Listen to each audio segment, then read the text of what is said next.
Hello, everyone. Deacon Harold Burke-Sivers here, the founder and director of dynamicdeacon.com. And it's truly an honor and a privilege to be here with you today on the virtual Pentecost Pilgrimage. And today I'm going to be talking to you about the pilgrimage experience. Why? Because we are a pilgrim people. As a people of faith and followers of Jesus Christ, we are a pilgrim church because our ultimate destination is not here on earth. We are journeying, we are pilgrimaging on our way to heaven to be with God forever. So this life here that we're living on earth is our pilgrimage experience.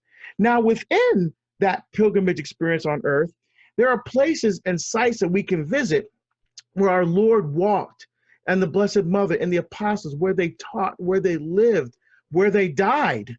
You know, where some of the greatest saints in the history of the church live their lives, and from whom we can draw strength and inspiration, and who can intercede for us until we get to where they are at their ultimate destination in heaven.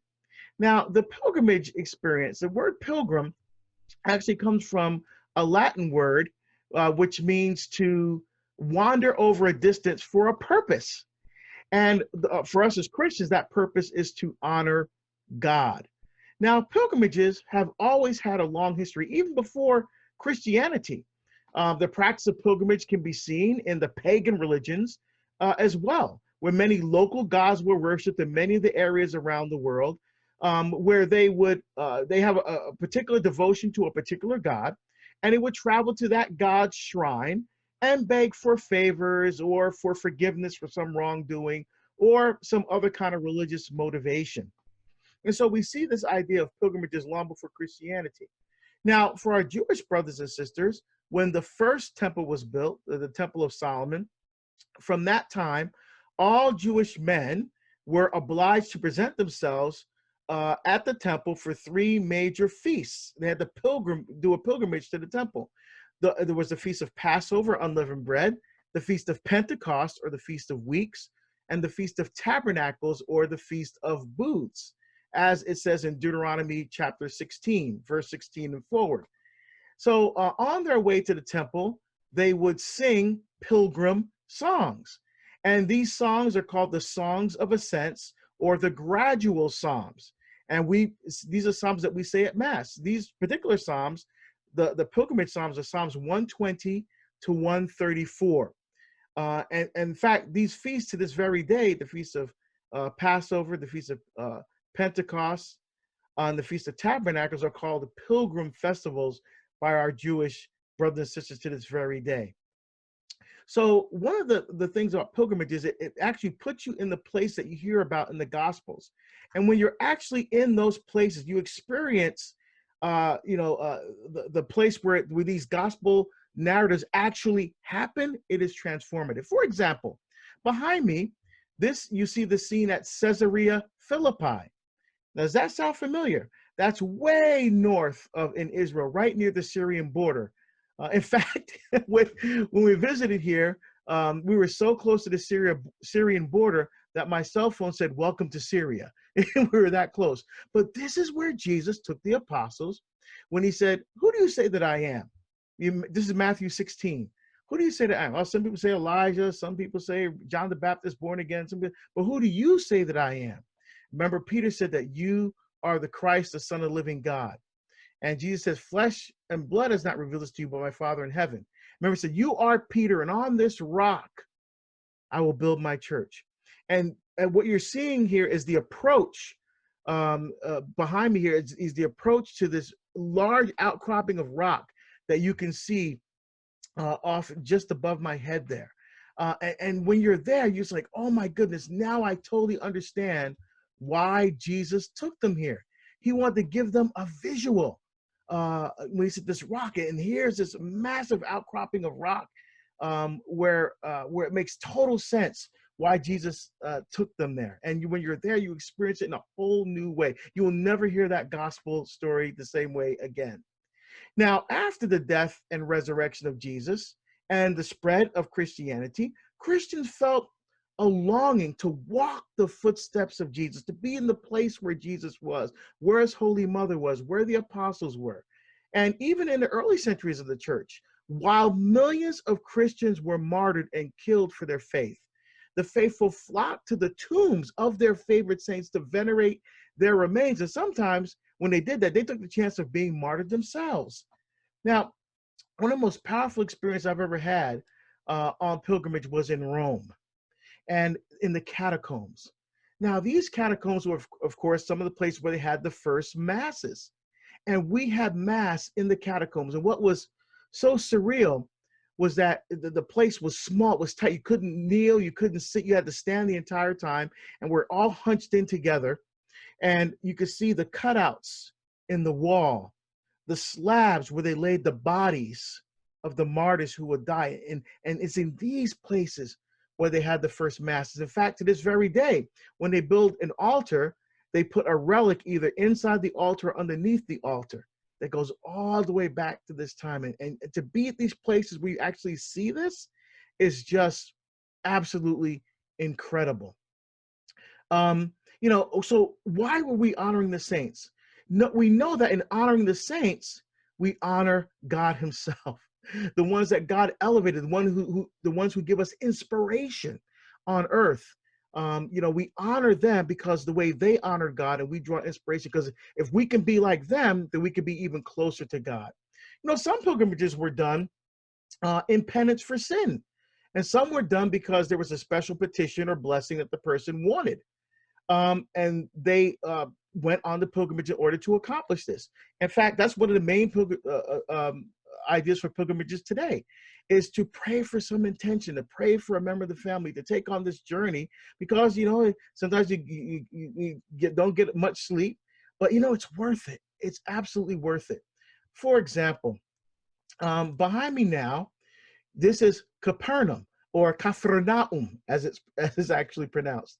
And this behind me is a place built over the site where Jesus gave that beautiful discourse, Eucharistic discourse in John chapter 6, the bread of life discourse.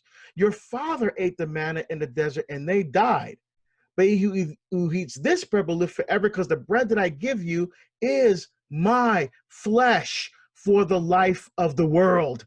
And you're standing, I remember because often we read the Gospels in the places where they actually happen.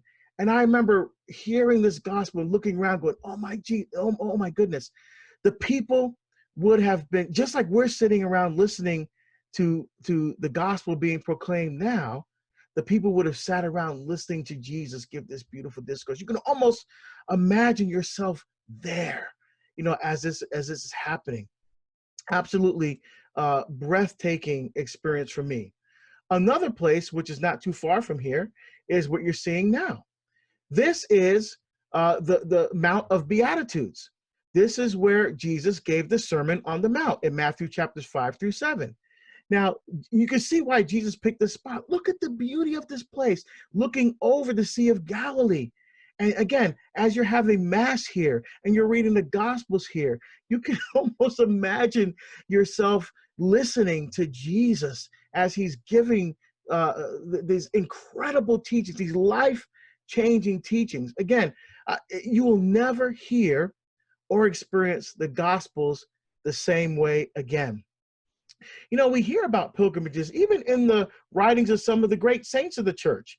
For example, St. Augustine of Hippo wrote about Christians taking spiritual journeys, and he even called it some kind of like self-imposed exile of the pilgrim, when he searched for God's truth in his wanderings while he visited the holy shrines on the earth.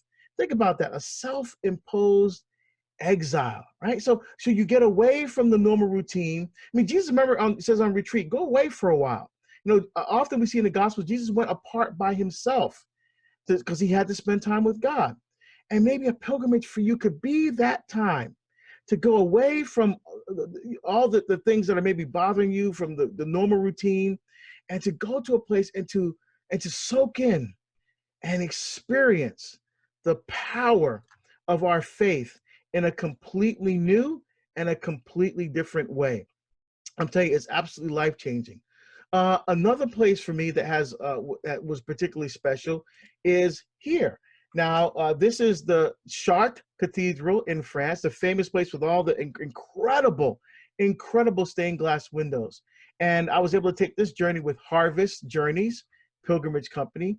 They did a fantastic job. And it's places like this, in fact, in this church, they have an actual, a pretty good sized piece of the veil of the Blessed Virgin Mary. And we were able to pray the rosary while praying in front of that veil. Oh, I'm literally, a chill just went through my body just now as I was remembering the power of praying that rosary in this church.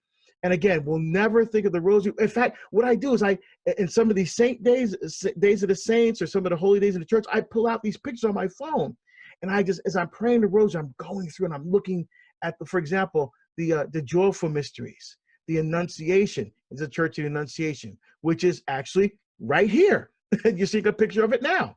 In fact, you see in the Latin there, not the whole thing, Carum factum est et habitavi, the word became flesh and dwelt among us. And this church is built over the site where the angel Gabriel actually came to the Blessed Mother and announced that she would become the Mother of God. Again, to be in that place, to see the cave, to see the place where these things happen is absolutely incredible and life-changing. Here we have a picture of the Dead Sea, where the Dead Sea, or some of the Dead Sea Scrolls were found. And this is actually the lowest place on earth. And there are other places too, especially places where the Blessed Mother has appeared. For example, here behind me, you're seeing in Lourdes, the procession in Lourdes. Here's another picture here that goes to the church here in Lourdes. And the beautiful nighttime procession with the Blessed Mother statue being carried around. Oh, it's absolutely incredible. Incredible. Now, what about some great saints? There were some saints I'm familiar with. I didn't really know them that well and got to know them during the pilgrimage experience. So, for example, behind me now, you see the walled city of Avila, where St. Teresa of Avila, lived. And just to go here and see, to learn about her life and to see the place where she lived and the incredible miracles that she experienced was just absolutely incredible. Another place that touched me that I didn't really think was going to affect me all that much was here. This is inside the house of St. Ignatius of Loyola. Now remember, he was injured in battle. He was a soldier. He was injured in battle, and he was recovering. And while he was recovering, he asked for some things to read, and he read the lives of the saints and some other spiritual works. And these are the books that he was reading. Now, you can't touch them. Of course, they're underneath glass and they're protected. But, and it hit me in such a way. I never thought that Ignatius of Loyola would affect me the way that it did. But it was just absolutely memorable, journeying to see the place where he had his conversion experience. And it's through that encounter with the living God that he was inspired to start to do the spiritual exercises, and then, of course, found the Jesuits. Incredible. And this is like here, another place. This is inside the church, just built over the site in the Garden of Gethsemane. So the rock right there is the rock that Jesus was on and sweated blood. And you can see the altar there, and there's the actual place where pilgrims are all around. You can go right up to it, you could touch it, you can put your hand on it, you can put holy cards on it. It's just an incredibly moving experience. And to have the holy sacrifice of the Mass there, and to read the readings where Jesus sweated blood at the place where it actually happened. Ooh, boy, I tell you. But the place for me, as well as for you, I think is here. This is actually the altar that is inside what's called the edicule. That is the place that's built over the spot where Jesus was buried and rose from the dead. And underneath this beautiful altar, I think only two people can fit it. Usually a priest and a deacon, or a couple of priests can celebrate. That's it. That's how tight this space is. But here is underneath that altar. You see the slab there over my shoulder. That slab is built over the actual tomb of Jesus Christ. And you can, if your pilgrimage group is small enough, you can actually go inside of this place and actually experience the holy sacrifice of the Mass over, in the place, in the tomb where Jesus was buried and rose from the dead. Now, think about how important this is, my friends. If Jesus didn't rise from the dead, we're all wasting our time. This is one of the greatest places ever in the history of the church, probably the greatest place, because if Jesus didn't rise from the dead, then, as St. Paul says, then we're fools, right? But we're fools for Christ. We're fools for Christ. And so, this pilgrimage experience, it touches our lives in so many amazing ways when we seek our Lord with passion and conviction on pilgrimage. When we do that, we're actually making a spiritual investment that will have everlasting rewards. Pilgrimages provide opportunities for people to seek God together as part of the family, not as a by yourself, but as a family, as a community of faith, to receive healing and spiritual renewal, to find mercy and forgiveness, to renew our identity as Catholics. And during this pilgrimage, you will gain deeper insights into your relationship with God and experience these glorious holy sites and spend time praying powerfully for your family and for your friends and even for your parish community. And so, my friends, I would encourage you to please make the time to go on a pilgrimage, whether it's to Rome, whether it's to France or Spain, or especially the Holy Land, okay, or Athens, or the footsteps of St. Paul, Athens and Greece and all those, Turkey and all those places. You will discover an incredible journey of faith and the richness and beauty of the pilgrim church here on earth. You will experience the awesome power of God's grace that can truly be life-changing for you. And I leave you with one more photo here before I end our time together. This beautiful place is the church, the wedding in Cana, the wedding feast of Cana, built over the site where Jesus did his first miracle at the wedding so long ago. And so, my friends, thank you for being with me for this time to talk about pilgrimages. And I hope and pray that you will be able to go on pilgrimage, because it's really deep in my faith in a way that I can't really truly express in words. It literally took my breath away. And I pray to God that you will have that experience, not so for yourself, but even some of the hardships on pilgrimage, the walking and things like that. It's so worth it. It's so worth it for the graces and blessings that God will give you.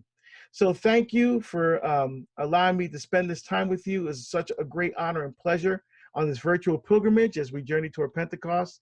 And please be assured of my prayers for you and your family. Take care, my friends, and God bless you.